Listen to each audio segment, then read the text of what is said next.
Yes, welcome back to the Borough Walk. It's 20 minutes of us looking at the good and the bad of all the social media takes from the game following that defeat at Swansea. This was one in particular from Dave, who says it was utterly pathetic performance. You can give all the excuses under the sun, but that was an insult to every Borough fan and not just the ones who made a trip. Get a grip.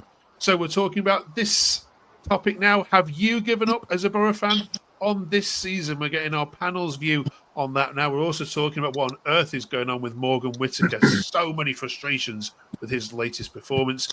We're also going to have a look at wages and who are the top earners at Borough and what that means, and who do we want coming up from League One. We've got our full panel back with us, some top aspiring journalists and some amazing Twitterati as well. We've got Will, Craig, Jonathan, and Sean back with us to run the rule over Swansea 1, Middlesbrough 0. We are recording this before the midweek game, so unfortunately we're not going to be able to comment, hopefully, on what should be a win over Queen's Park Rangers this Tuesday night. But let's head into what social media are talking about first, shall we, Craig? Everyone is now saying the season is over. Are you? I wish I could.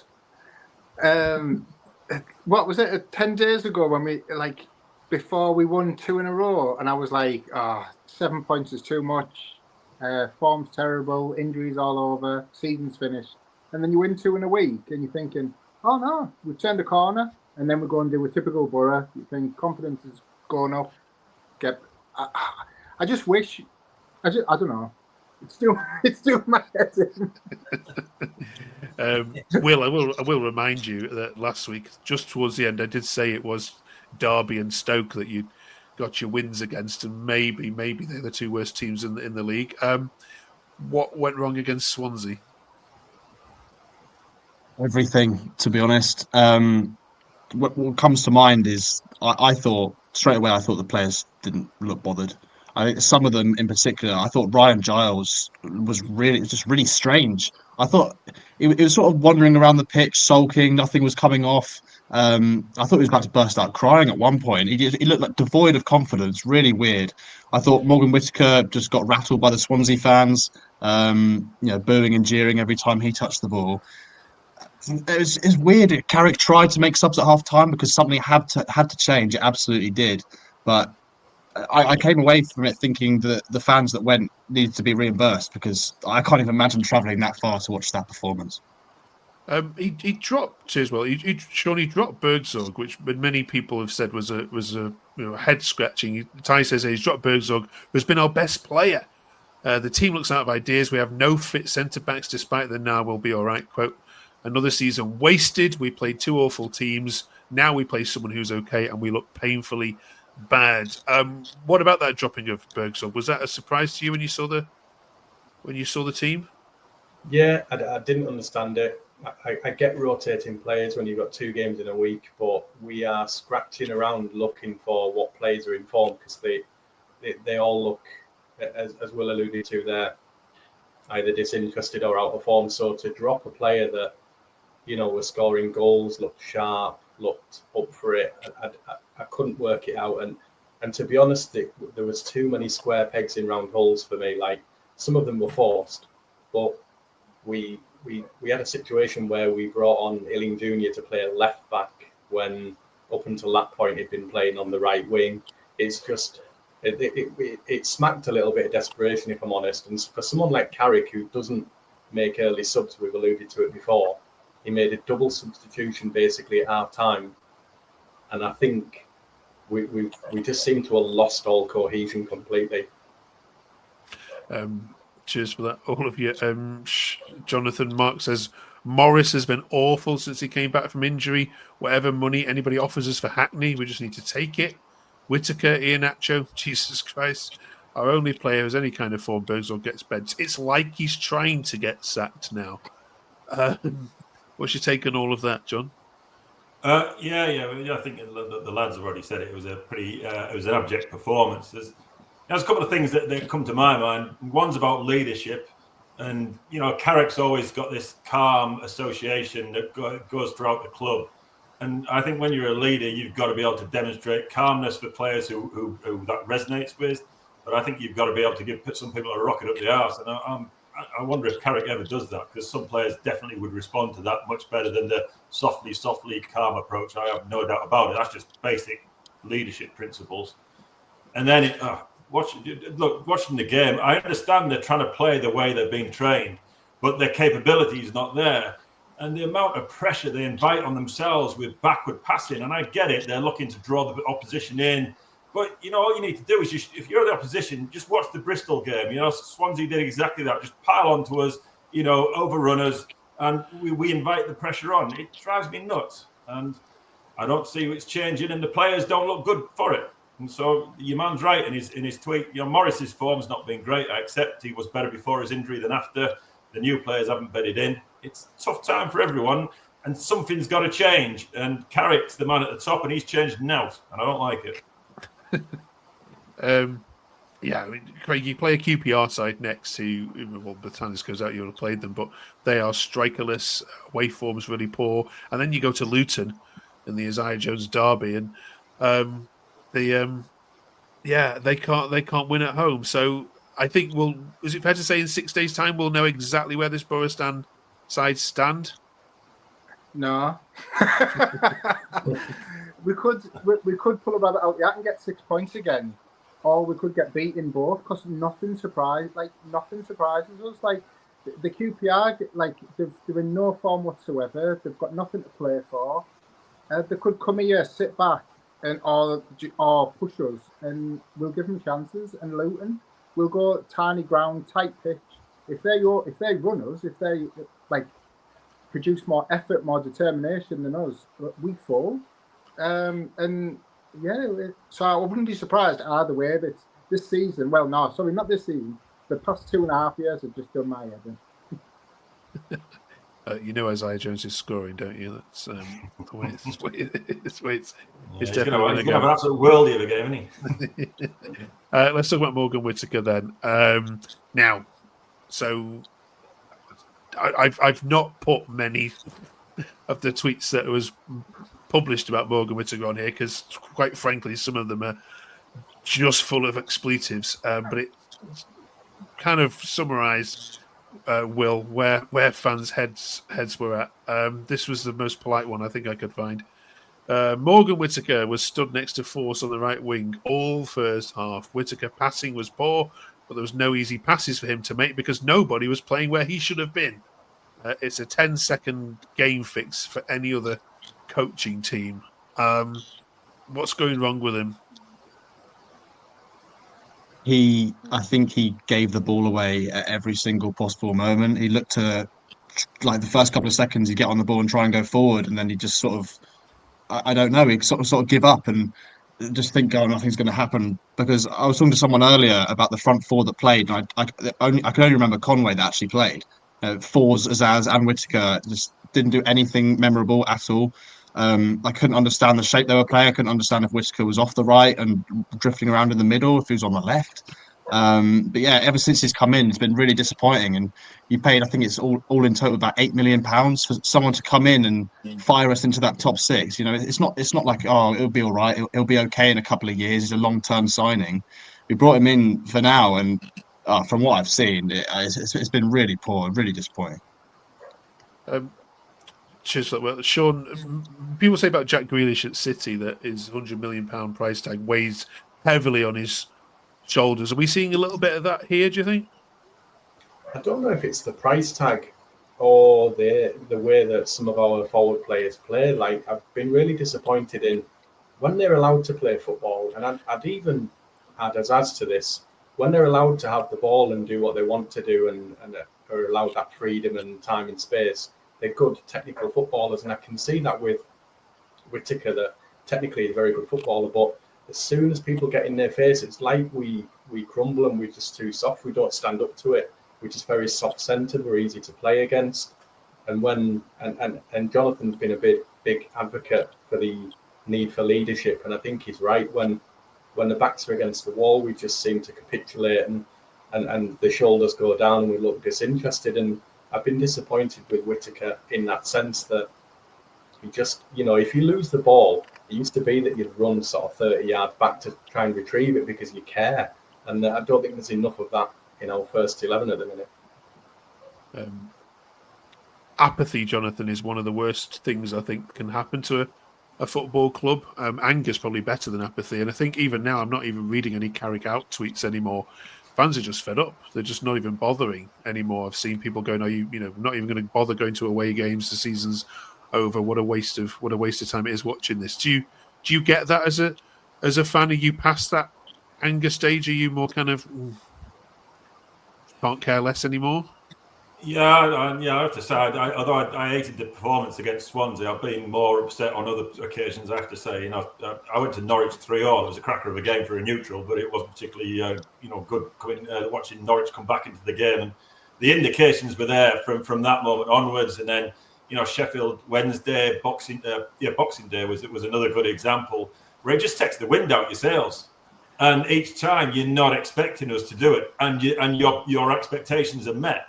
So, you go from beginning of the season with huge expectations that we're going to be right in the thick of it. I think there was a stat, wasn't there, to say, have we dropped 22 points from winning positions this season? and so that puts on 72 points if we'd have maintained and just sort of that. So, that's going to take the wind out of anyone's sails. And you're always going to support your club. You're not walking away from it, but you're pretty miffed with what you're seeing, and the fact that your low expectations are being met is not great. That said, though, I mean, Craig, now running up to Leeds, you've got, I think, 5 fixtures, maybe 4 fixtures that are all winnable. Yeah, Oxford, even away to Blackburn on a Friday night, is now winnable. QPR, as we've already said, Luton. So it's not over yet, is it? Let's keep positive. No, it's that thing what they do. It's like the draw you in. So, we might get a result tomorrow night against QPR, and you'll think, all right, maybe Saturday was just a blip, so just delete that out, and we'll carry on. Win 3 games out of 4, that's good form. And then we'll go to Luton on Saturday and get bombed. It's totally, there's no consistency, and it's like, since Carrick's been here, we've went on runs. When he came into the club, we went on a good run, pushed for the playoffs, and managed to keep in it. Last season, I don't think we got a point for the first 6 or 7 games, but then we went on a run and a good late push for the playoffs. Didn't get the playoffs, but a good late run. And then this season's the same. We've had a good run, a poor run, a good run, and now we're in a terrible run. And you just don't know where an end could be or what can change. And it looks like that he is kind of running out of ideas, and he's kind of just putting players into positions as a sign of desperation. And I've never seen him do early substitutions in games. He's always waited till we have a joke about where we sit, always saying, oh no, not till 70 minutes. And obviously half time he's making substitutions now. And he done it 2 weeks ago as well. I can't remember who it was. But he took someone off at half time as well. And then on 55 minutes or something, and you're thinking things are just getting a bit too desperate and just Okay. I can't have it that the season's over yet for Boro. I'm not writing it yet. Our Coventry fans are starting to wind you up a little bit though on social media. Rob from Coventry says this playoffs malarkey isn't anywhere near as fun without yous by our side as posted to Boro. They are missing you. So let's get you back up with Coventry. Make the world right again, shall we? Right. Cheers for that. So if I was to ask any Boro fan or any fan of the Championship, who's the most highly paid player in the entire Championship in terms of wages, anybody want to have a stab? In the Championship, the whole Championship. Oh, yeah, one of the dual lads who came out. So either Burnley, Leeds, or maybe not Luton. Burnley, one of the Burnley or Leeds lads would say, wouldn't you? Well, according to this, let's have a look. Yeah, salarysport.com. Your man, is commanding. Now, who knows how much of this Boro are playing? I can't imagine that Steve Gibson signed up. I think I've heard 30, just about half. I think I've heard in rumors. You would like to think it was not the full whack there, wouldn't you? Otherwise, I think we'd have fans jumping up and down. 75 grand. When you look at Boro though overall, are you surprised, Will, when you see your club as the 5th highest spenders on wages, given your position in the league? Not really. When I think about the squad, not really. I know there's on a whole, there's quite a few players we brought in who are 3, 4, 5 million, and they're going to be on, I don't know, 10, maybe 15 grand. But someone like Morgan Whittaker is probably up there as well. And from what we've seen from Iheanacho, Illing Jr., I don't know what percentage we're paying for them, but money, it just proves that it's not really important. We can look at Coventry all the way down there, and they're absolutely flying. I think it's a collective thing. All the guys have touched on it's leadership. It's a team collective, how you play. And at the moment, it feels like we were all individuals, high paid earners, and just don't really care. Yeah. If we looked at the Boro squad in particular, then again, this is only reported. We don't know how much Boro are actually paying that, but 45,000 a week for Illing Jr., 35 grand a week for Ryan Giles, which I couldn't believe, and then Whittaker on reportedly 25,000. But yeah, 9 players there, Sean, over earning $1 million a year, which is not quite large, isn't it, for a Championship's side? Very much so. And I don't think we'd be balking if we were up there challenging, but as you say, there's been so many poor performances of late. I mean, the Ryan Giles one, considering yes, he went up with Luton, or they signed him when we were in the Premier League, didn't really cut it, played a big part at Hull. So surely we could have negotiated a better sort of wage deal, given that I don't think there was too many other clubs of our stature certainly that would be in for him. And the thing with Iheanacho, I mean, I thought he was brought in to sort of compete with Tommy Conway, but it looks increasingly when he comes on or when he plays that we're sort of forcing him into a 10 role, which he just isn't. Yes, we played Akpom in there, but Akpom was good on the half turn, very mobile, athletic. I'm not seeing any of that, to be honest. Jonathan, what's additional surprises there for you? No, I've always been aware Boro have been a top player. We're in the top 5 or 6 when it comes to wages, and I guess it kind of comes in line with our ticket prices as well, which are a little bit high for that neck of the woods. But I was surprised at Giles, I have to say. I'm surprised when if he went to Luton he got that kind of money, but he actually got sold to Hull, did he not? Before he came to us, so I'm surprised his wages are up there, I must say. But, Howson makes sense, and Ayling, I guess, because of his experience, and Whittaker, we just bought him for a fee. So, yeah, they're any footballers' wages are extortionate, but they don't make the wages up; they get paid. It's not like that, so they're agents. It's the way football is, and we've always sat there in one of the top players, and have done since 94, 95, 96 when the days back in Robson, So that model's not changed too much as Gibson's, and he's put his hand in his pocket many times as well. All right, cheers for that, fellas. Before we finish off, do drop us a subscribe. If you've only just found the channel, it's 20 minutes of Boro Chat every single week, and you can also follow us on TikTok as well. We'll put the link in the description below. Right then, League One season is hotting up. We've got 8 games to go there, so we're asking all our teams this week which clubs we'd like to come up. So, that's the one I need. I keep doing that. There we go. That's the button I want. These are the 8 teams we reckon, guys. Out of these 8 teams, we'll get 3 up. We know Birmingham are pretty much there, so we're asking not who you think's coming up, but who would you like to come up as a potential away day next season if you haven't gone up yourselves? Craig, give us one team, please. I think the obvious one would jump out would probably be Wrexham. I mean, I've watched that. I suppose everybody has. They've watched that documentary, so they've seen how the club's kind of developed and the atmosphere around the place. So it'd be nice to kind of have a look at that. If you could get a ticket for that, they'd be like gold dust, I suppose, at their place. It's not too bad. But okay. Probably them. Will? Charlton, purely because Alex Gilbert's there, and be nice to see him be successful and then come back to Boro and continue that form. But I think Bolton, when I think of Bolton, I think of the Championship. I'm a bit too young to think of their time in the Premier League. But when I think of Bolton v Boro, I remember that Jordan Rhodes brace in the promotion season. I've been to the stadium once and it was nice. So yeah, I think Bolton for me. Okay. I think Bolton Borough. I think of the cup final. Probably show my age a bit more there. Sean? I'd go for one of the northern clubs, either Bolton or maybe Huddersfield. It'd be nice to have them back up in a good away day. Yeah. Jonathan? Yeah, Wrexham because I've been there, and Charlton because I'm a Boro fan living down south, so it's near me. So sorry.